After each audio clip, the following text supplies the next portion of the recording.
9 horas da noite, Pirula. Depois de um dia exaustivo de trabalho, eu e você somos, depois no 4º dia de viagem, somos convocados para quê?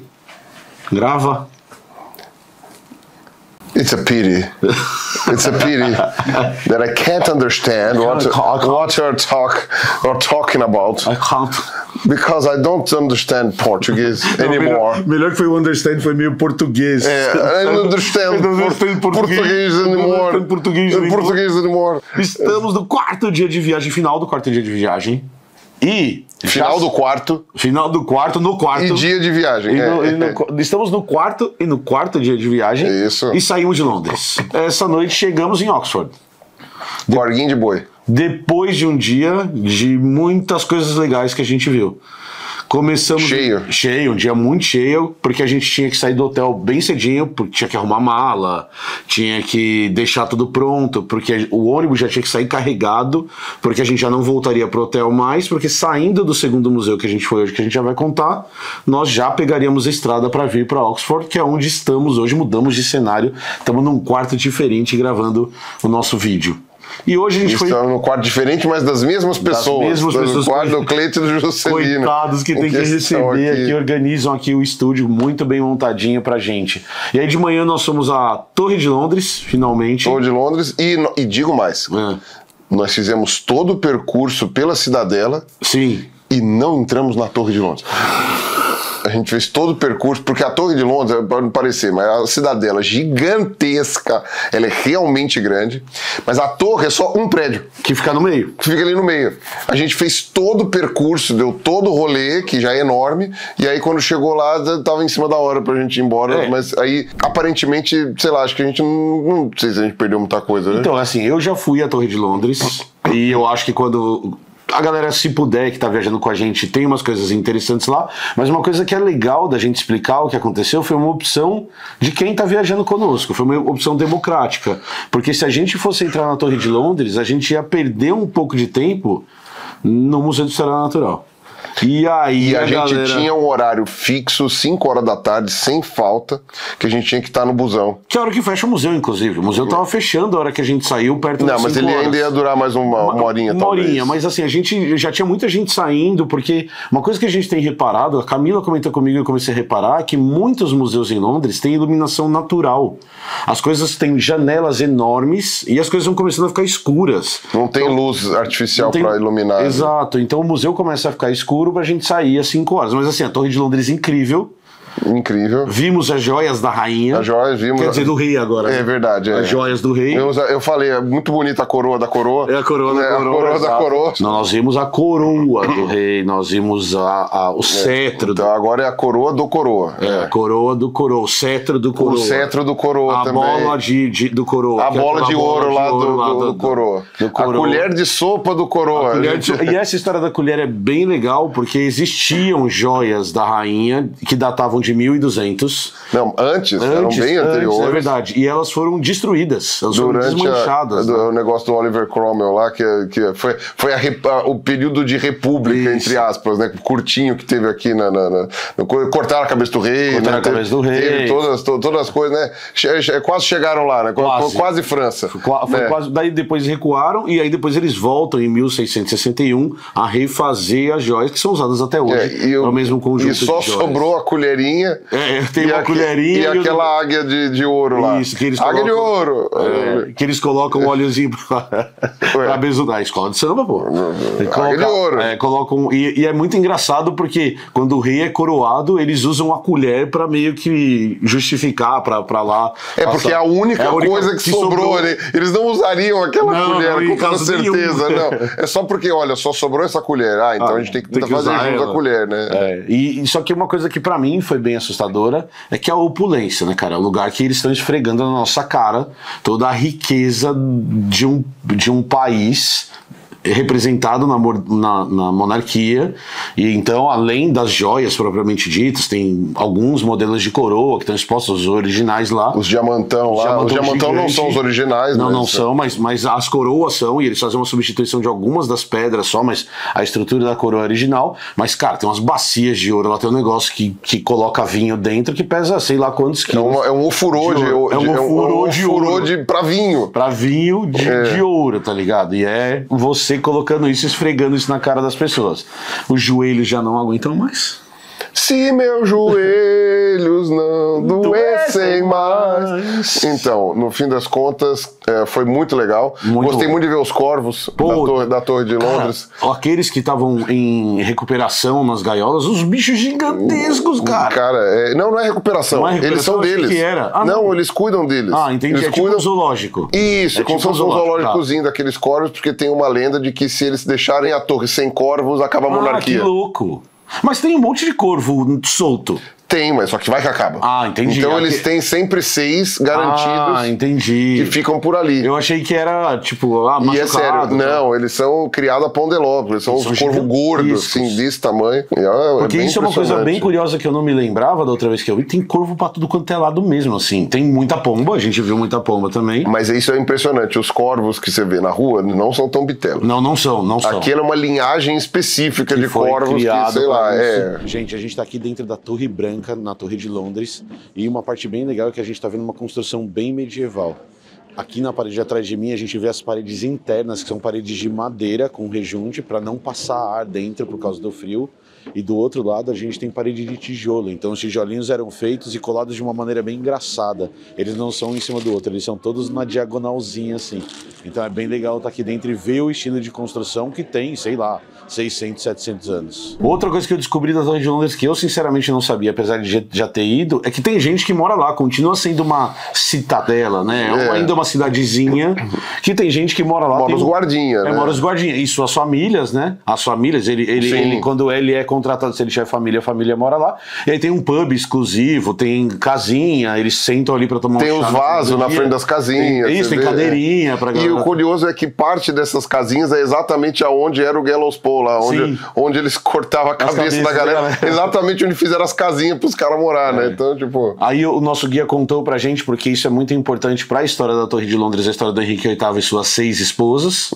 E como ele matou quase todas. Matou quase todas, mandando cortar a cabeça. E como ele criou uma religião nova em função de... A gente já conversou um pouquinho sobre isso lá no 3 Elementos, em função de querer casar de novo. Só isso. Só isso. A igreja anglicana, ela só existe por causa do Henrique VIII sendo egoísta. Exato, querido. É só isso. No final das contas, e aí eu tava conversando com o pessoal Eu não consigo entender por que houve a manutenção da igreja anglicana depois da morte do Henrique VIII. Não faz sentido. Porque, pra mim, me soa parecido com o Akhenaton, a heresia do Akhenaton lá do Egito, que o cara falou, quer saber, vai ser um Deus só. Porque esse Deus vai ser o que representa a mim mesmo e os outros não vão ter... Cara, morreu aquele cara, acabou. A história do Egito é bem clara. Exatamente. Então eu tinha certeza, tipo, acabou o Henrique VIII, morreu o velho. Tá bom. E nem morreu tão velho, né? Não morreu. Morreu e, tipo, pronto. Agora vamos fazer o seguinte, ele morreu. Sim. Volta aqui, chama o Papa, tipo, faz as pazes, tal, não sei o que, volta a ser católico. Não aconteceu isso. E é uma história tão bizarra que ele quis trocar de esposa, o Papa não autorizou, e aí um conselheiro dele fala pra ele trocar de religião, né? Conselheiro esse que em algum momento ele também vai matar. Matou, porque não deu certo. E, cara, isso gerou coisas até a década de 80 de você ter guerra entre os países, uma guerra religiosa entre cristãos católicos e cristãos anglicanos, lutando por religião, que é uma religião que surgiu porque o cara queria ser casado com outra mulher. É muito estranho. Bizarro. E a maioria das mortes ligadas ao Henrique VIII aconteceram na Torre de Londres. Principalmente da família dele. Da família dele inteira, de todos os amigos, dos amigos de todo mundo. Um cara muito legal. Aconteceu ali dentro. Aí hoje nós tivemos o privilégio de fazer algo que a gente tinha feito pontualmente. A gente só uma coisa, o Beto estava contando o nosso guia, que fizeram, acho que uma série sobre o Henrique VIII. Acho que era uma série. E que o ator Ele queria gerar no público, nos outros atores, a sensação de tão desagradável que era estar perto do Henrique VIII. Sim. Então diz que ele ficou 15 dias sem tomar banho. Meu Deus. O ator ficou, que era para os outros atores sentirem nojo dele. E ficarem imersão total na cena, né? Tipo, nossa, que fedor é esse? É pra assim, então, era isso. É pra você ficar o tempo todo, tipo... porque o Beto contou pra gente... Pra você ser autêntico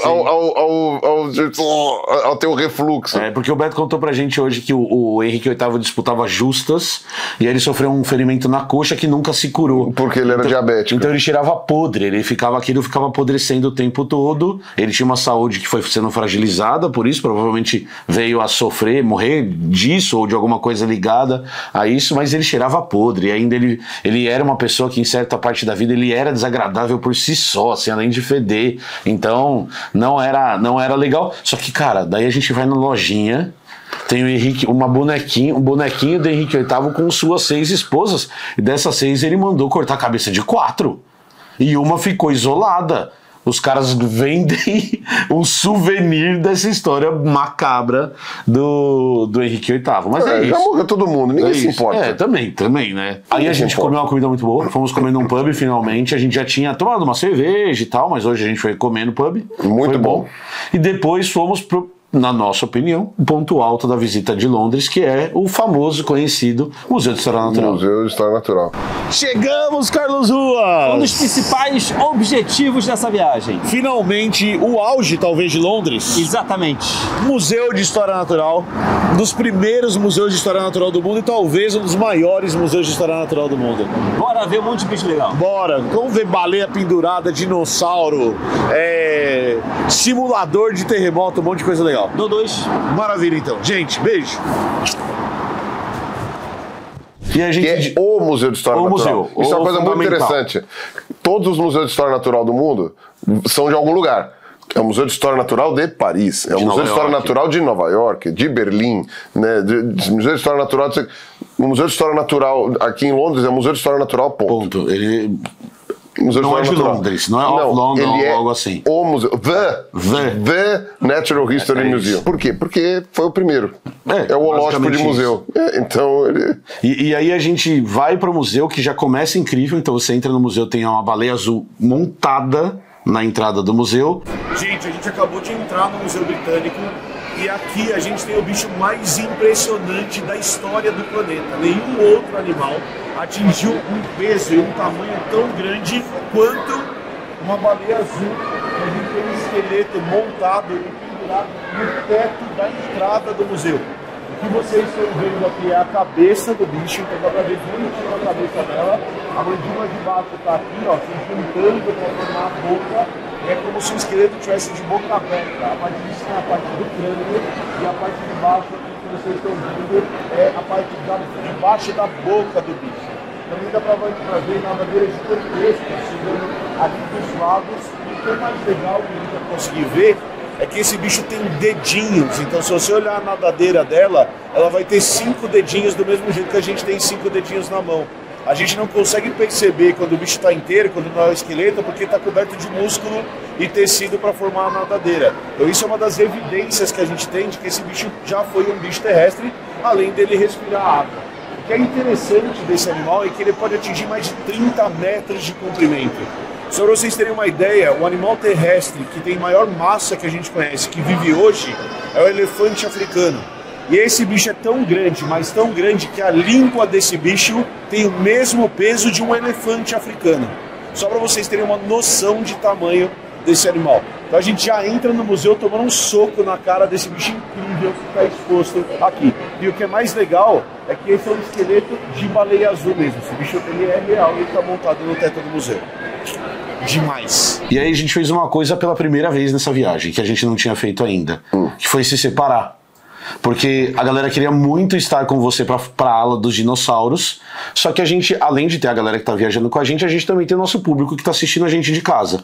Então a gente combinou, uma parte da galera ficou com você, e aí vocês se dedicaram mais à parte dos dinossauros, e aí a nossa equipe, a outra parte, foi correr pro museu pra gente tentar filmar outras coisas que a gente conseguisse achar pelo caminho pra ter mais conteúdo, pra ter partes do museu que não ia dar pra ficar nessa correria que a gente tá fazendo. A gente ficou 2 horas e meia no Museu de História Natural, não dá nem pra ver os dinossauros, sabe? É muita coisa, tem muita peça pra ver, tem muito bicho legal pra ver. Então a gente se separou um pouquinho, uma parte ficou comigo e com a Camila, outra parte ficou com você e com o Ruas, e aí a gente foi se organizando pra filmar. Além da baleia, da Jubarte, o que você pode... Além da baleia azul, desculpa, além da baleia azul da entrada, o maior bicho que já viveu na história do planeta, que a gente tem conhecimento. Você se dedicou mais à parte dos dinossauros, então... Uma coisa muito impressionante é que já tinha ali aquilo que a gente tinha falado nos vídeos até. Você tem, na subida da escada, a estátua... A estátua do Darwin, na entrada, né? Logo na entrada, né? Tipo, o grande representante da história natural aqui do Reino Unido, né?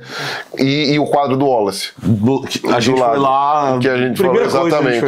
Foi a primeira coisa, né? Fazer ali a reverência ao Darwin e ao Wallace. Né? E... Eu não estava disso, sobretudo. Então, eu ia falar que... Tipo, não estava. O pessoal queria tirar foto com o Emílio, falando, ele tá vivo. E eu te contei no ônibus, eu tava parado ali, aí o Fábio tava tirando foto, a Luína tirando foto, e aí o Fábio tava tentando pegar um ângulo que pegasse o meu rosto, mais ou menos no mesmo ângulo que tava o rosto do Darwin, e aí chegou um inglês, cara, com aquela cara de inglês, não dava pra ele não ser inglês, aí ele olhou pro Darwin, olhou pra mim, olhou pro Darwin, olhou pra mim, e deu um sorrisinho assim, ó. Que foi muito engraçado, cara, foi muito bom. Sobretudo o templo a Darwin. Exato. Que é uma das coisas mais legais desse museu, é arrepiante chegar aqui. E já é de cara com o Darwin. A exposição do santo. E isso é uma coisa muito interessante, porque até muitas décadas atrás, o que você tinha ali no centro era uma estátua do Richard Owen, que era esse curador, que foi um dos primeiros e que durou décadas como diretor do museu, que era um curaditador, digamos assim. Ele era um diretor ditador. Ele era muito, como se fala assim, ele tinha um pensamento muito severo com relação às coisas, tal. Eu vou me esforçar para não ficar só falando mal dele, porque ele teve, obviamente, na sua contribuição, o simples fato da gente ter esse prédio aqui é uma contribuição do Richard Owen, mas o Richard Owen, por exemplo, ele era uma pessoa que não gostava muito de ser contrariado. E o Charles Darwin, com a ideia da seleção natural, contrariava um pouco, tirava o brilho do Richard Owen da época. Então o Richard Owen, acredito que por teimosia mesmo, porque eu acho que ele concordava com o Charles Darwin, mas por teimosia ele cismava em dizer que o Darwin estava errado e que não que ele achasse que as espécies fossem fixas, ele até concordava que uma espécie se transformava em outra, mas ele não apoiava a ideia de seleção natural, meio que só para contrariar, tá ligado? Pelo menos é o que eu acho, né, do que dá para entender dos textos da época. Provavelmente ele estava forçando a barra porque o Darwin ficou muito famoso e ofuscou um pouco a relevância, o brilho do Richard Owen. Então, depois eles tiraram a estátua do Richard Owen dali. A estátua do Richard Owen, quando eu estava aqui, ela estava na coleção, ela estava fora da exposição, e puseram o busto ao Darwin aqui no meio, aqui, que é coisa que chama atenção. E o legal é do lado do Darwin, ali aquele quadro do Wallace que está lá. Ali à direita, que inclusive é um troço que eu gravei, um dos vídeos que a gente gravou, né, para a viagem, eu estava falando sobre o quadro do Wallace. E eu cheguei a explicar sobre a colocação desse quadro aí. Que o Wallace foi uma figura muito importante na história natural. Ele foi o co-descobridor da seleção natural junto com o Charles Darwin. Na verdade, eles descobriram independentemente, né? O Charles Darwin ficou 20 anos até deduzir a seleção natural, enquanto o Wallace teve uma crise de malária e deduziu a seleção natural. Então, ele conseguiu fazer isso de uma maneira, digamos assim, um pouco mais rápida. E ele mandou uma carta para o Charles Darwin com a proposta da ideia dele, sem saber que o Darwin já tinha pensado na mesma coisa. Então, o Darwin propôs que eles fizessem uma publicação em conjunto, né? E logo depois o Wallace acabou ficando muito amigo do Darwin e até protegido do Darwin, porque ao contrário do Charles Darwin, que vinha de uma família muito abastada, muito rica, o pai dele era um grande industrial, o Wallace vinha de uma família toda quebrada, né, de um pessoal que não tinha grana, trabalhou desde a adolescência, né, tinha aquela coisa. Então o trabalho dele como naturalista era ir nos lugares, pegar amostras de material biológico e vender para coleções de museus ao redor da Europa, né? E gabinetes de curiosidades e essas coisas. Então, o Wallace, ele não tinha os mesmos benefícios financeiros e ele também não era um bom gestor de grana. Tanto que ele perdeu dinheiro, ele apostou em bets algumas vezes na vida dele e perdeu tudo. Então, o Wallace acabou virando sempre o primo pobre dessa questão da evolução, né, das estudos evolutivos, ainda que ele tenha contribuições extraordinárias, principalmente para a biogeografia, né? O grande mapa de distribuição de animais e plantas, né, e a sua divisão por continentes, isso foi o Wallace que fez e até hoje a gente usa esse tipo de divisão feita por ele, né? Obviamente com aprimoramentos, né, mas a gente ainda faz. Hoje a gente não foi expulso de lugar nenhum. Não, mesmo gravando. O museu estava muito cheio, eles estavam ocupados demais com a criançada para prestar atenção no Juscelino. Eles estavam muito menos preocupados com isso. Então deu tempo do Juscelino filmar tudo. E isso é uma coisa que foi impressionante. Tudo. Que o Juscelino ficou com a câmera ligada o tempo inteiro, você estava microfonado com o nosso microfone, e a gente tem um aparelhinho que a galera escuta. Você conseguia conversar com o povo que está viajando com a gente. Então ele ficou horas te filmando sem parar, e tudo que você mostrou. Eu considero que ele merecia um aumento. Porque foi um trabalho insalubre. Não, eu só tenho uma coisa pra dizer. A crítica a você. Essa foi a evidência, pra mim, Emílio Garcia, que quando você for refazer a série dos dinossauros, como você quer fazer, você tem que ganhar dinheiro pra não viajar sozinho. É fato. Pra se preocupar apenas em explicar as coisas que você vê.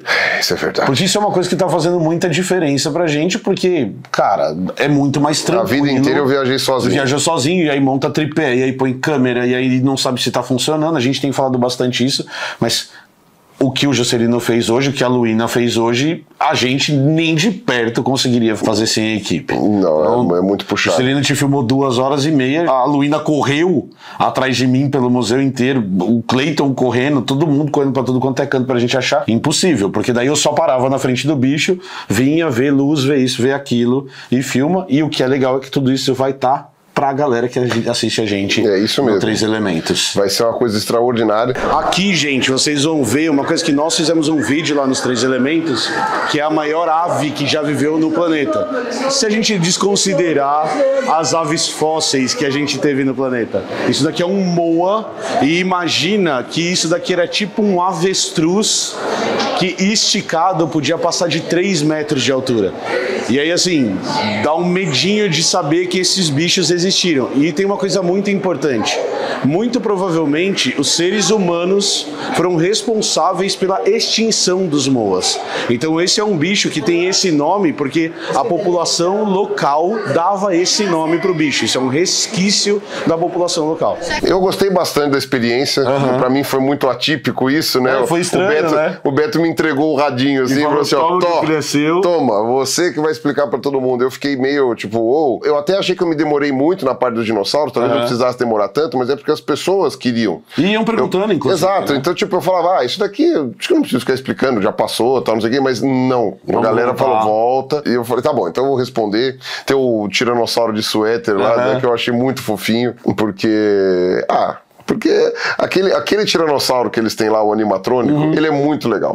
Ele é muito legal, porque ele não tem movimentos que soam artificiais. Ele faz movimento redondinho, tá ligado? Ele não faz aquele movimento todo. Ele não vai travando, né? Ele faz movimento redondinho. Então, tipo, é muito legal a movimentação daquele tiranossauro. Cara, o que me impressiona muito nesse tiranossauro é como que a movimentação dele não é travadona, né? Você vê que ela é um pouco mais fluida.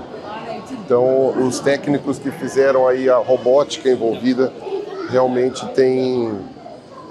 foram muito talentosos. Você sabe que é provável que ele tivesse uma penugem na parte de cima do corpo, mas a gente tem pele preservada de tiranossauro que mostra escamas, mas nas regiões laterais e na barriga. O crânio e as costas a gente não tem pele preservada. Então é possível que ele tivesse uma penugem nessas regiões do corpo, porque é a mesma lógica que acontece com rinocerontes, elefantes, etc.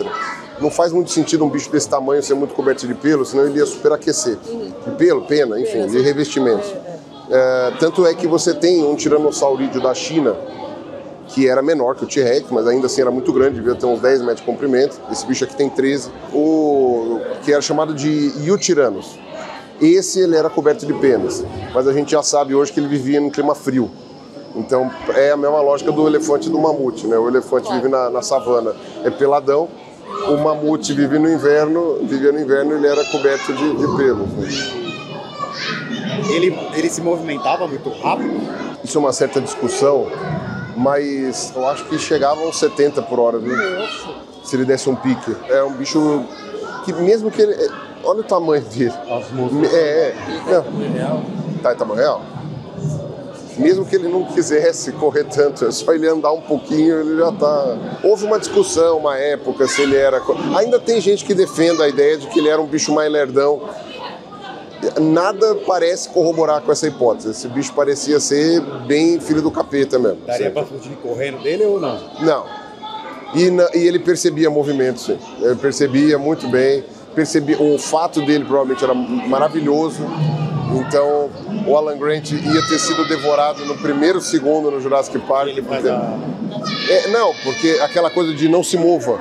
Aquela coisa do pessoal que fala que o T-Rex, ele no Jurassic Park, né? Se ele tivesse parado, se você ficasse parado, ele não ia te ver porque a visão dele era baseada em movimento. Uma balela que não sei de onde tiraram essa bobagem, inclusive porque ele tinha um olfato extraordinário. Então imagina, ele ainda dá uma fungada na cara do Alan Grant no filme. Imagina, a 1 quilômetro de distância ele já estava sentindo o cheiro do Alan Grant. Então de fato ele era um predador. Com certeza, isso aí não há muito o que discutir. Uma coisa que está desatualizada nessa representação é o fato dos dentes estarem expostos. Não faz sentido um bicho terrestre ter os dentes expostos, porque isso resseca a gengiva e pode inclusive gerar lesão na própria dentina. Então, provavelmente a pele ia até mais embaixo aqui para cobrir, que nem acontece hoje com o dragão de Komodo. O dragão de Komodo com a boca fechada, você não vê os dentes. Com a boca aberta, você toma um susto. Então é basicamente isso, né? Ele usava Invisalign. Isso, usar Invisalign. Não deu pra fazer mais rápido, né? Eu até teria feito mais rápido, até que a minha voz tá meio cagada, mas de qualquer jeito foi o que deu pra fazer. E a sala daqueles objetos interessantes, que é a sala dos objetos legais lá, que era o esqueleto do Dodô, o pinguim gigante lá, a alca gigante, o ovo. Eu vou dar uma olhada aqui pra direita para conseguir mostrar esses bichos aqui, que é muito interessante. Aqui a gente tem um exemplo da alca gigante. Eu cheguei a explicar em um vídeo no meu canal sobre a alca gigante. Ela é tecnicamente o pinguim original. Os pinguins da Antártica ainda não eram conhecidos quando foram batizados. Bom, é óbvio, né? Eles não eram conhecidos quando foram batizados, mas o termo pinguim já existia. Essa ave, ela é aparentada... É um caradriforme, né? Então ela é aparentada de gaivotas, né, do papagaio do mar e tudo mais. E ela vivia no Ártico, né, aqui no Oceano Ártico, né, que não está longe. Então ela era conhecida dos navegadores, né, dos exploradores ali daquela região, pesqueiros e tal e tudo mais. E ela tinha uma carne muito saborosa, então o pessoal caçava muito para comer essa ave. E ela era muito abundante, então não tinha problema ficar caçando e tal. Só que a questão é, o limite, né, populacional, né, de crescimento populacional não foi respeitado. A população foi declinando, até que em determinado momento ela ficou muito restrita. Apenas algumas ilhas ali, perto da Islândia, ali nas Ilhas Faroe e tudo mais. Não, ela é parente da gaivota, do papagaio do mar, etc. Você tem alcas vivas hoje, tem umas 9 espécies, só que elas são menores, elas ainda voam. Esse bicho era maior que existia e ele não voava. E esse era chamado de pinguim. Esse bicho era chamado de pinguim.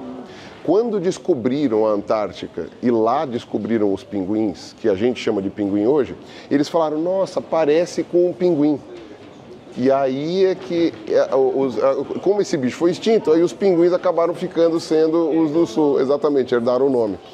Mas eles não são parentes próximos do ponto de vista evolutivo. E então aqui tem um exemplo, é uma vergonha para a humanidade de alguma forma, né? Porque é uma espécie que era muito abundante, muito incrível, muito extraordinária, aí só, muito extraordinária, e que foi extinta pelo ser humano. Eu não vou lembrar o ano agora, mas deve estar escrito aqui em algum lugar, né? Mas foi o século XVII ou século XVIII, Não, acho que esse aqui foi século XIX, acho que foi finzinho do século XIX que ele foi extinto. E os últimos exemplares foram caçados por colecionadores.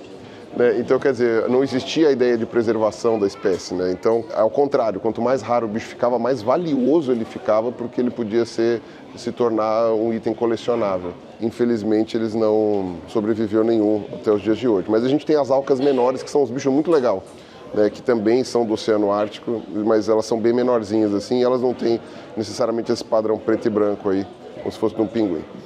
Então vamos lá, que ali a gente tem outro bicho que também foi mais uma vergonha para a humanidade, que foi extinto, mas é um bicho muito legal, que é o dodô.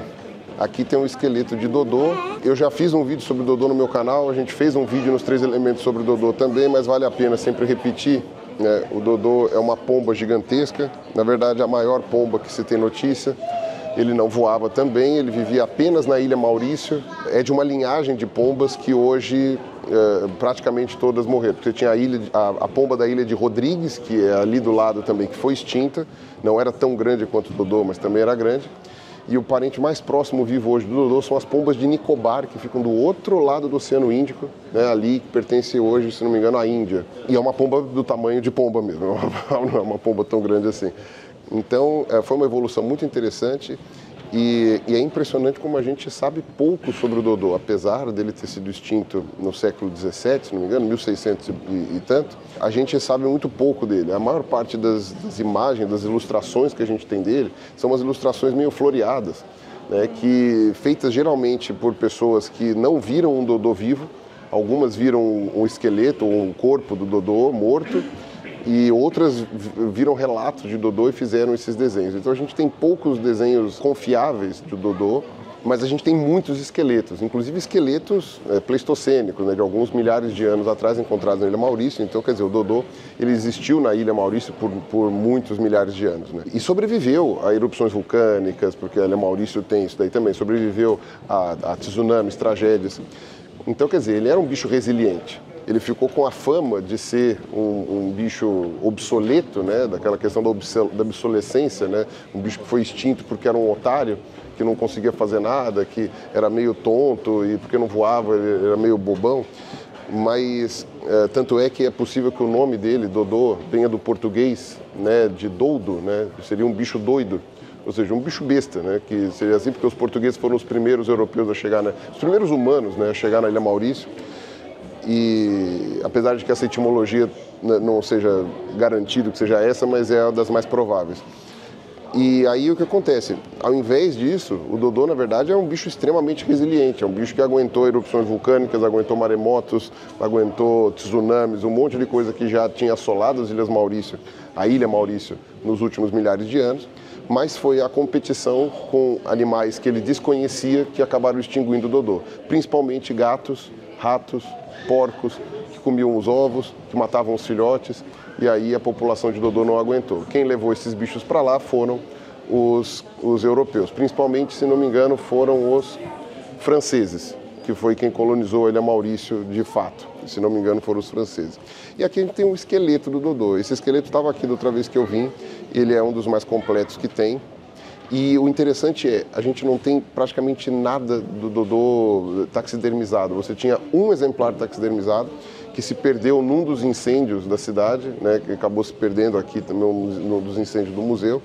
A gente tem uma parte desse exemplar lá em Oxford, lá na Universidade de Oxford, e de resto só esqueleto. A gente não tem uma pena preservada de dodô, a gente não tem nada. E é um bicho que viveu até a nossa época, né? E foi trazido para a Europa em grandes quantidades. E mesmo assim não guardou nada do dodô. É impressionante como a gente sabe pouco dele. Uma das coisas mais legais que a gente vê aqui no museu, e uma das coisas mais interessantes, é a história de um bicho extinto que é o dodô. E se vocês olharem aqui atrás, vocês vão ver reconstituição de 2 dodôs. A gente já falou do esqueleto dele lá em cima, mas o que é mais importante para você estar assistindo é que isso é uma mentira. A gente não tem nenhuma evidência, a gente tem uns desenhos muito ruins de como o dodô era. Então a gente tem na memória que esse dodô, esse bicho gordinho, fofinho, todo engraçadinho, mas não há nenhuma evidência de como esse bicho era de verdade. Então o Museu Britânico mente para você através dessa reconstituição que está aqui atrás.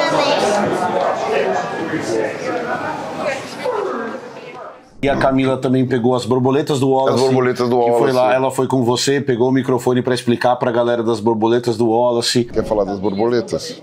As borboletas do Wallace. As borboletas. Então, o que a gente está vendo aqui são as borboletas da coleção do Wallace. E aqui foi onde ele estudou mimetismo com um pesquisador chamado Bates, que depois vai descrever o mimetismo batesiano. E aí é para a gente ver borboletas semelhantes, borboletas que vão começando a ter uma coloração mais similar, com o intuito de se defender de predadores. Essa é a ideia do mimetismo. Por que uma espécie vai imitar a outra? Provavelmente uma, que a gente chama de modelo, é aquela que vai ser, além de colorida, além de mostrar, de ser bem evidente, de ser bem conspícua, ela pode ter alguma toxina, ela pode ser tóxica ou impalatável. E aí, a outra espécie que for se aproximando dessa coloração vai ter o mesmo benefício, né? Quando o predador visualmente orientado, como aves, começam a ver mais e mais dessas borboletas coloridas e associá-las a um gosto ruim, eles começam a evitá-las. Quanto mais parecidas elas vão ficando, mais fácil para o predador reconhecer e mais fácil para elas também se protegerem. Mas nem sempre o que acontece é que as duas são palatáveis ou impalatáveis, nem sempre as duas são tóxicas. Quando isso acontece, das duas serem tóxicas, a gente vai falar que é um mimetismo milleriano, porque quem estudou isso foi o Miller. Se for um mimetismo onde uma é tóxica e a outra não é tóxica, aí a gente tem um mimetismo batesiano, porque quem estudou isso foi Bates. Aí do outro lado, isso foi muito curioso. Tinha a réplica do Arqueo que estava lá, porque o original estava na exposição, no meio das aves. Exato, no meio das aves. Então, foi onde a gente finalizou a coisa. A gente falou assim, dá tempo de até o Archaeopteryx? Vamos lá. A gente saiu correndo só para filmar o Archaeopteryx. Beleza, então aqui a última coisa que a gente vai ver no museu, tá aqui o fóssil do Archaeopteryx de Londres. O fóssil de Londres foi, na verdade, o primeiro descoberto. Foi uma pena, exclusivamente uma pena, tá solto, né? Tanto que na Alemanha foi chamado de Urvogel, que quer dizer primeira asa, né? Primeira asa, né? E esse é o primeiro espécime, então, que foi descrito, que é o Archaeopteryx aqui de Londres. A contraparte dele, acho que está na coleção, né? A parte, o contramolde dele, né? Que aí tem um pouquinho de osso de um lado, um pouquinho de osso do outro, né? E esse, no caso, como eu tinha falado agora há pouco, né, ele não tem o crânio, mas tirando isso ele está bem completinho, ele está com todas as penas ali, está com toda a parte do corpo, né? E é um bicho, assim, magnífico por causa de quão emblemático ele é. Porque o Darwin tinha feito a sua publicação da Origem das Espécies e ele tinha feito uma predição de que iriam encontrar fósseis intermediários com características de transição, caso eu esteja correto, né? If I'm right, né? Eles iam descobrir esses fósseis transicionais. E 2 anos depois descobriram o Archaeopteryx e isso foi, assim, uma coisa extraordinária que, então, quer dizer, o Darwin ainda em vida, ele conseguiu ver essas coisas acontecendo, né? Que a predição, quem diz que evolução não faz predição, né? É aquela coisa, né? Então, foi uma coisa maravilhosa, assim. O pessoal lembra, então, muito do espécime de Berlim, que é aquele espécime que está com a cabeça, que está mais completo, mas esse aqui foi o primeiro, né, esqueleto mesmo descoberto, então, isso aqui é o mais legal. Porque tem uma parte muito legal, que é uma parte de aves, que tem aves do mundo todo, aves em extinção, que tá aí a gente gastou um pouco mais de tempo lá gravando, mostrando o Dodô fake, porque tem o Dodô empalhado lá, que ninguém sabe como é o Dodô, então a gente pode falar que é fake. E ele não é empalhado, porque não tem osso, não tem nada lá. Ele é um fake mesmo, tem uma escultura lá. Mas daí, por exemplo, tem aves muito interessantes, tem aquele cara de sapato. Sim. Daí tem o que mais? O kiwi, a gente viu. Eu parei pra filmar o kiwi, porque no Gambiarra a gente vai sair um Gambiarra novo que a gente fala falando do kiwi de novo, falando do ovo. Estamos na frente, nesse momento, da evidência de que o design Gambiarra é uma verdade. O bicho com as menores asas da natureza. O bicho com proporcionalmente o maior ovo da natureza. O bicho que parece um fruto, que talvez o fruto que seja nomeado depois do bicho, o kiwi.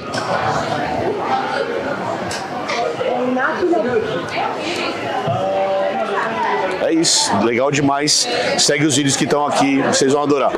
A gente filmou a preguiça gigante. Emílio, se você olha para um negócio desse sem saber o que é, talvez você pense, é um dinossauro. Tem cara de dinossauro. É grandão, né? A gente tá olhando ali, não sabe muito bem o que é, mas na verdade isso é um mamífero. É muito impressionante, porque é um dos maiores mamíferos terrestres que a gente já viu. E é muito legal que esses bichos aconteciam, sabe onde? Na América do Sul. Na América do Sul. Então é um bicho nosso, a gente tem vestígios disso no Brasil, e a gente tá falando isso. A gente finalmente... E tem lá no Museu da USP, não é só aqui na Inglaterra que tem lá no Museu da USP, a gente tá falando de uma... preguiça gigante. Então olha o tamanho do bicho, então ele tem um palquinho aqui, mas é um bicho gigantesco, e ela tá representada fazendo o que a gente tem evidência que elas faziam. Ela tá meio que abraçada na árvore e ela ficava comendo folhas na árvore, então é um bicho muito impressionante. Demais. Nós somos até a parte que é uma parte que você gosta muito do museu, que eu gosto também, que é a parte de evolução humana, que é muito grande no Museu de História Natural. Filmamos um pouquinho lá. Aqui a gente está numa parte muito importante do museu e talvez de um dos museus que tem mais peças em relação a isso, que fala da exposição do ser humano. Então o que nós estamos vendo aqui é uma pequena amostra, tem alguns crânios que não estão demonstrados aqui, e aqui a gente tem uma reconstituição desses crânios de uma árvore conhecida como hominini. E o que é importante é que o bicho atual dessa árvore está aqui em cima, ó, e é conhecido como Homo sapiens, que é você que está assistindo esse vídeo. E aqui a gente consegue ver a maioria dos crânios que a gente achou dessa árvore conhecida como hominini. Uma coisa legal daqui é que ele dá essa ideia de bifurcação e de ancestralidade comum. Então se a gente olhar para cá, aqui, ó, provavelmente eu tenho uma espécie que deu origem a outras duas espécies que estão aqui. E o legal de evolução para a gente saber é, todo mundo que está na mesma linha é da mesma época e é tão evoluído quanto. Então se eu pegar, por exemplo, um crânio de humano e pensar num crânio de gorila, ele teria que estar na mesma linha dos seres humanos. Não em hominini, porque é outro grupo de primatas, mas ele teria que estar na mesma linha de seres humanos. Por isso que a gente fala que nós não viemos dos macacos atuais. Nós temos um ancestral em comum com os macacos atuais. Também a gente achou o Toxodon do Darwin, que fica num canto pendurado na parede, assim. O que a gente tem ali atrás, ó, é um esqueleto de um animal conhecido como Toxodon, que ele é um animal fóssil e ele é mais ou menos da mesma época da preguiça gigante que a gente mostrou ali atrás. Então é um animal que foi extinto há mais ou menos 10 mil anos. Uma curiosidade em relação a esse bicho é que o Darwin viu esse fóssil quando ele estava fazendo a viagem com o Beagle para escrever o que seria a seleção natural depois. E o Darwin ficou com uma dúvida, se esse bicho ele era mais parecido com um rato ou se ele era mais parecido com um rinoceronte. Então será que ele era um rinoceronte da América do Sul ou ele era uma capivara gigante? Hoje a gente sabe, a partir de análises de DNA e de esqueleto, que esse bicho era um rinoceronte, ele era um rinoceronte da América do Sul. Então quando a gente fala da megafauna da América do Sul, dos grandes animais que provavelmente foram extintos pelo ser humano, um desses animais está representado aqui atrás e foi estudado pelo Darwin. E aí tá o esqueleto todo montado, que também vai estar tudo na tela pra galera ver, vai virar tudo vídeo. A sequoia. Tá a sequoia da Camila, que ela parou ali na frente, da Camila é ótimo. Aqui eu tô bem pertinho daquela sequoia gigante que dá pra gente ver os anéis de crescimento, que marca como que foi o desenvolvimento dessa árvore gigantesca. E mais legal, a gente consegue saber várias informações da época em que ela viveu. Se teve períodos de seca, se teve períodos de falta de nutrientes, se passou por queimadas. Então tudo ali dá pra gente ver. E como ela tem muitos anos, e a gente consegue contar esses anéis e saber quantos anos ela tem por meio desses anéis, dá para saber até quais eventos históricos ela estava viva quando aconteceu. Eu acho fantástico. E se você quiser saber mais sobre isso, tem um vídeo aqui no canal que a gente vai deixar o link. Eu amo isso por causa de você. A gente também viu aquele amonite grandão. Que é iridescente. Que é iridescente, que é muito legal, que ele é todo brilhante e tem uma parte que ele é todo cristalizada dentro, que aí a Camila parou para explicar como esse bicho cresce, que cada estágiozinho ele tá dando um tamanho diferente. E como que o nácar, né, ele vira, quando ele fossiliza, ele fica com aquele tipo de coloração que é do formato da superfície, né, a ultraestrutura da superfície, né, a microestrutura da superfície que reflete a luz daquele jeito. Olha, o que a gente está vendo aqui é um fóssil de um amonite. E uma coisa bem interessante, quando você olha ali no centro, isso é uma concha. Na verdade, é uma concha que ele foi construindo aos poucos. O bichinho era bem pequenininho. Começa ali no centro, ele constrói uma conchinha. Aí ele vai crescendo, ele deixa essa conchinha, vai construindo outra. Ele deixa essa conchinha, vai construindo outra e outra e outra. E conforme essas conchinhas vão ficando para trás, elas ainda permanecem grudadinhas nele. Ele ainda fica com essas conchinhas. Por isso que no final ele fica com esse formato em espiral, com conchinhas cada vez maiores. Eu acho fantástico. Cara, muito legal. E aí tem outras coisas que vocês vão ver. A gente parava e explicava um pouquinho na frente, porque a gente queria fazer mais coisas. Carlos Ruas. Emílio Garcia. Aqui no Museu de História Natural tem uma parte cheia de monstros do Lago Ness. Ele não foi encontrado em Ness. Não foi. Encontrado aqui no Museu de História Natural. Tem um monte. Se você olhar a parede aqui atrás, tem de pequenininho. E se você sempre quis encontrar um monstro do Lago Ness, tem vários aqui. Fique à vontade. Tem um gigante ali do lado. Enorme na parede. Mas é importante dizer que não é o monstro do Lago Ness. Não acredito nisso. É um organismo que não é um dinossauro também. É um réptil muito antigo e que eram animais marinhos muito grandes, com as pernas em forma de nadadeira. Então, se você olhar, você vai ver várias nadadeirinhas que você vai ver. Pescoçudo. E eles eram pescoçudos. Muito e aí, curioso. o que é legal é aquela história que a gente contou do Lago Ness, que a gente contou, que logo depois da descoberta do pleiosauro, o monstro do Lago Ness começa a ganhar a forma de pleiosauro. Ou seja, as pessoas viram a descoberta e depois começaram a imaginar que estavam vendo esse bicho especificamente. E cara, a parede é forrada, tem um monte de esqueleto, um monte de fóssil de pleiosauro aqui atrás da gente. Maravilha. E agora em Oxford, amanhã temos um dia cheio também, bem corrido, mas estou empolgado. Ainda dá para ficar empolgado. Ainda estamos morrendo. Ainda não estão, só um pouquinho. Não, mas para mim tá interessante, porque agora pro final dos próximos dias vão ser as coisas que eu nunca fiz. Sim. Então isso dá aquela curiosidade de falar, que caralho vai ser isso aqui? O que vai ter aqui? Uma coisa que a gente sabe que a gente quer ver e a gente espera ver, por exemplo, que não sei se vai estar à exposição, que é o Dodô. O Dodô tá aqui em Oxford, né? Que a gente tinha comentado. O Dodô mesmo. O que tá mumificado. Isso, lá. que tá mumificado tá aqui em Oxford. Então a gente também vai ao Museu de História Natural, mas uma coisa que vai ser bem diferente amanhã, que em Londres também dá para ver, é que Oxford é um lugar que os prédios são incríveis, o campus é lindo. Então a gente meio que vai dar uma volta pelo campus, vamos conhecer esses lugares e terminamos entrando no nosso vício, que é o Museu de História Natural. Aí tem o Museu Pitt Rivers lá. Zé Museuzinho. Zé Museuzinho, a gente vai dar uma volta lá com certeza, mas talvez mais leve, mais solta do que a gente tinha planejado para o Museu de História Natural em Londres, porque lá a gente conhecia muito bem, a gente queria fazer coisas bem específicas. Realmente teria que voltar. Vai voltar. Tem que voltar, não tem jeito, certo? Foi um bom dia. Foi um bom dia. Então vamos descansar. Por favor. Pelo amor do Senhor. Já tá. Já tá. Você vê, o começo do vídeo. No começo do vídeo a gente tava até um pouco assim. À medida que a gente tá gravando vai caindo o vídeo. Pro lado, vai caindo pro lado. Mas tá isso. Complicado, mas tá indo. Vai ter diário de viagem sempre. Nós vamos ficar 10 dias aqui, vão ter 10 diários. Esse é o 4º. Amanhã nós estamos de folga. Eu e você. Estamos. Quem vai gravar o diário de viagem é Mila Massuda e Carlos Ruas. Carlos Ruas. É Carlos Massuda e Mila Amanhã eu tô de folga. Amanhã eu não estarei aqui gravando o 5º dia de viagem sobre Oxford. Okay. Quem vai gravar é o Ruas. Estarei, já de berço. Caminha. O povo pensa, vocês estão indo pro pub. Tô indo pra minha cama, dormir, porque eu tô exausto, certo? É isso aí. Gente, valeu demais. Valeu. Beijo. A gente não falou do encontro com os inscritos. Na noite anterior, no terceiro dia, a gente foi pro pub encontrar com os inscritos. E foi muito legal. A galera veio da Irlanda ver a gente. Cara, acho que foram mais de 20 pessoas. Muito bom. Lá na Brewdog.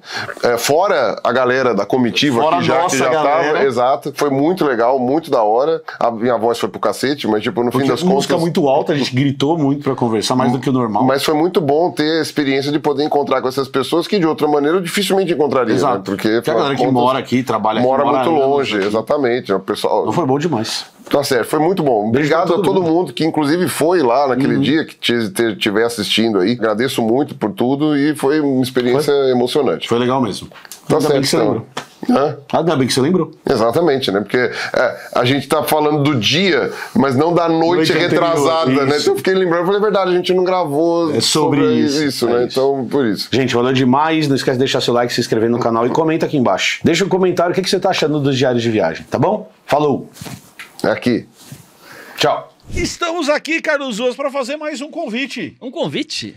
Convite para as pessoas nos acompanharem, Camilinha. É convite? É convite, claro que é. Uma oferta irrecusável. Oferta para uma jornada irrecusável. Que até então estávamos sem vite. Estávamos sem vite. Agora estamos com vite. E aí quando você faz aquele prato é o sous-vite. É o sous-vite. É o sous-vite aquele prato. Mas não tem nada a ver com o assunto que a gente vai falar, porque em outubro nós vamos para o Egito! Mais uma vez. Não era ceviche. Não, é que tem o sous vide, que é um jeito de cozinhar a carne. É pra ser uma chamada rápida. Vocês estão no sous vide da ceviche do... Tá bom, então vamos lá. Então corta esse pedaço. Vai. Vamos convidar quem tá assistindo a participar com a gente da próxima jornada, Pirulinha. Eu já entendi. Vai ser uma jornada. Vai ser uma jornada com os 3 elementos, Camila. Pra onde nós vamos? Nós vamos pro Egito e pra Jordânia. Bom, excelente. Ano passado nós fomos pra Inglaterra numa jornada científica, e agora será uma jornada não só científica, como histórica. Pra Inglaterra teve história também. Foi um pouquinho mais focada em ciência, mas agora vai inverter um pouco. No berço da história da humanidade está o Egito. Perfeito. Nossa. E a gente vai fazer uma viagem muito legal, porque ela não vai ser restrita a poucos lugares. Não é só pirâmide. Não é só pirâmide. Não é só o Cairo, que é uma cidade incrível, mas não é só pro Cairo que nós vamos. Tem muito mais do que isso. A gente vai pro Levantro também. Isso, também. A gente também vai pro Levantro. Você pode ir acompanhar piadas como essa, ao vivo, viajando com a gente, com os 3 elementos. Porque a gente chega no Cairo, e nós vamos fazer depois do Cairo, a gente vai até as pirâmides e vamos fazer um cruzeiro pelo Nilo, parando pelos principais templos, tem muitos templos no Egito, nós escolhemos alguns. Então a gente vai pelo Rio Nilo e vai parando nos lugares principais, nas cidades mais famosas, nos templos mais famosos, e vendo um por um. Num navio de cruzeiro, é um cruzeiro pelo Nilo. Entra no barquinho, desce, sobe. Sobe, desce, vai pelo Rio. É porque ele cruza o Nilo. Ele cruza, por isso chama cruzeiro. É um cruzeiro, exatamente. Cruza o Nilo. Mas não basta a gente ir pro Egito, nós também vamos pra Jordânia, e a gente vai pra um dos lugares que eu sempre quis conhecer, por causa do Indiana Jones.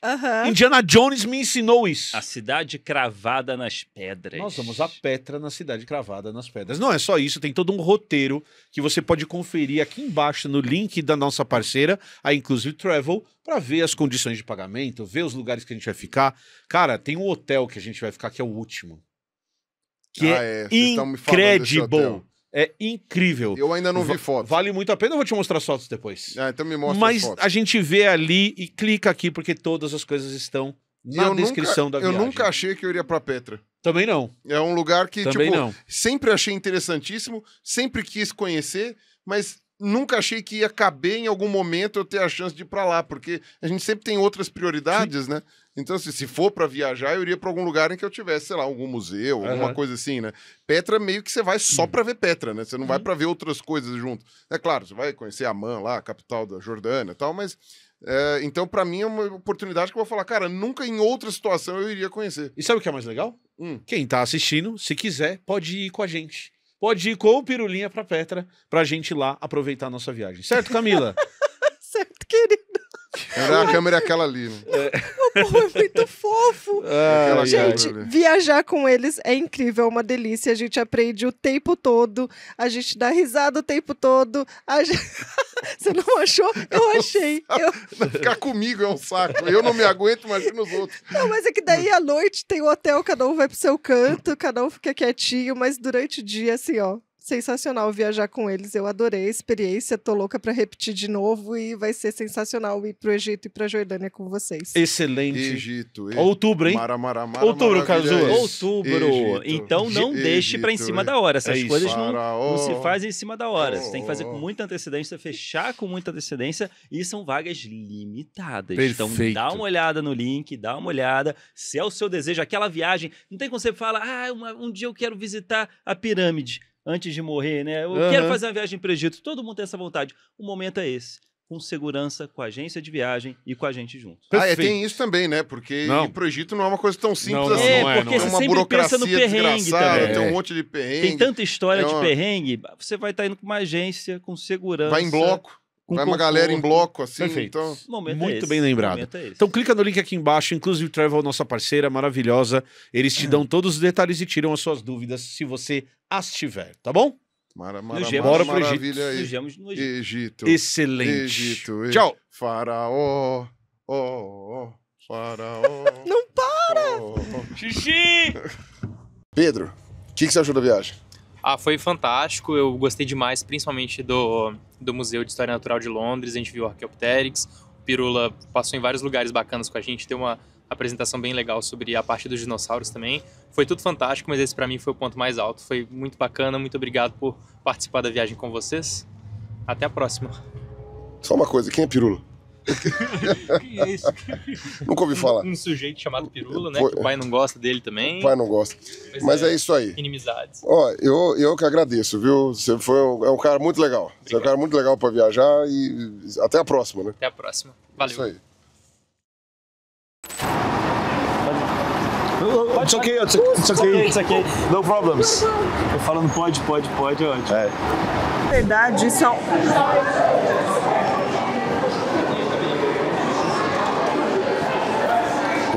Continuando mais na verdade. E a gente também viu aquele... Nossa, minha cabeça foi o molusco que é...